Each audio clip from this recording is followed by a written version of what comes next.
Assalamualaikum warahmatullahi wabarakatuh. Perkenalkan, nama saya Siti Fauzia, mahasiswa Prodi Sistem Informasi Universitas Terbuka Jakarta. Pada kesempatan kali ini saya akan mengerjakan tugas 3 dari mata kuliah Algoritma dan Pemrograman. Dan di tugas ini kita diminta untuk mengembangkan program perhitungan gaji karyawan menggunakan struktur data array, statement if, dan operator di bahasa Java. Oke. Di sini ada perbedaan besar di tugas 3 ini ada pada inisialisasi awal di saat yang mendeklarasikan dua buah array. Yang pertama adalah array gaji bertipe double yang berisi 3 elemen nominal gaji pokok karyawan mulai dari indeks 0 untuk golongan A, indeks 1 untuk golongan B, dan indeks 2 untuk golongan C. Yang kedua adalah array lembur untuk menyimpan persentase bonus lembur desimal dari 30% hingga 38%. Menggunakan array ini membuat manajemen data jadi jauh lebih rapih karena angka konstanta tidak ditanam langsung di dalam percabangan logika.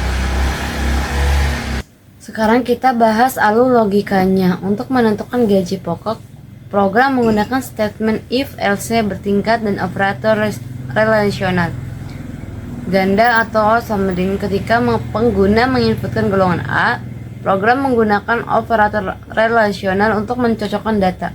Lalu, secara otomatis sistem akan mengambil nilai dari array gaji pada indeks ke-0. Begitu juga untuk golongan B dan C. Nah, hal serupa diterapkan pada penentuan gaji lembur. Kita menggunakan statement if untuk mengecek jumlah jam kerja lembur. Untuk jam 1 sampai 4 menggunakan operator, dan untuk lembur di atas 5 jam menggunakan operator lebih besar. Jadi di dalam blok ini kita menggunakan operator aritmatika perkalian atau simbol bintang untuk mengkalikan gaji pokok dengan nilai persentase yang dipanggil langsung dari elemen array lembur. Oke, terakhir program penggunaan operator aritmatika penjumlahan atau simbol plus untuk menggabungkan gaji pokok dan gaji lembur ke dalam variabel dan total penghasilan sebelum dicetak ke layar. Oke, sekarang kita masuk ke sesi demonstrasi program untuk pengujian pertama. Saya akan menguji program ini menggunakan data input yang valid dan berhasil.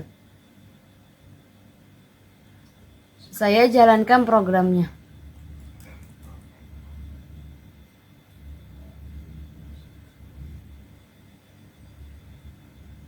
Nah, di sini kita diminta masukkan golongan.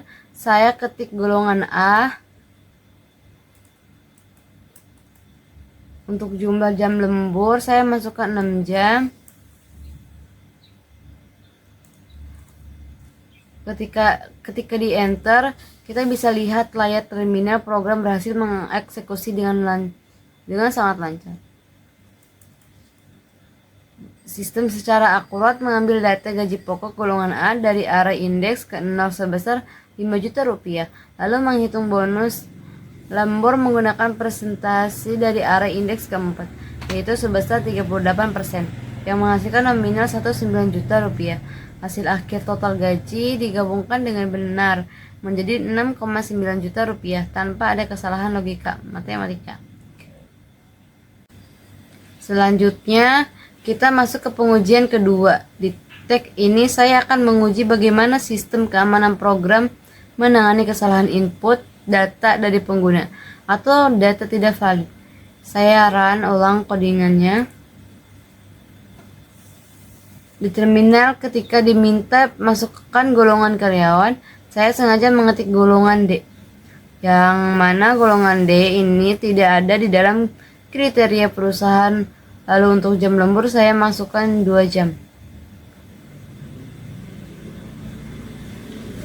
Ketika di enter, kita bisa lihat bersama program tidak mengalami crash atau hang.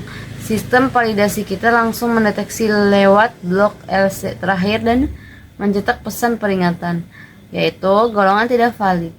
Karena golongannya salah, variabel gaji pokok dan lembur tetap tertahan di angka 0. Jadi sehingga total penghasilan otomatis tertekan di RP 0. Ini membuktikan fitur proteksi program kita berjalan 100% sukses.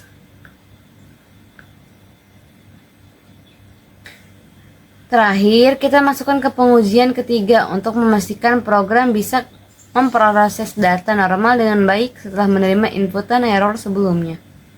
Saya jalankan kembali programnya. Lalu saya masukkan golongan C.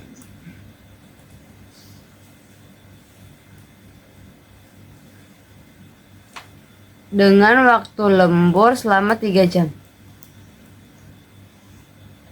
Dan ya, bisa kita lihat di layar terminal program kembali sukses bekerja dengan nominal sistem dan langsung mengambil data gaji pokok golongan C dari array indeks kedua sebesar 9,5 juta rupiah dan mengalihkannya dengan bonus lembur 34% yang diambil dari array lembur indeks kedua. Rincian penghasilan tercetak dengan sangat rapi dan tepat. Oke. Nah, dari kelima skenario penjelasan dari uji coba tadi, struktur data array terbukti sukses berkolaborasi dengan statement in dan operator dalam penyelesaian studi kasus ini dengan sangat aman dan akurat. Dan sekian presentasi saya. Terima kasih banyak atas perhatiannya. Wassalamualaikum warahmatullahi wabarakatuh.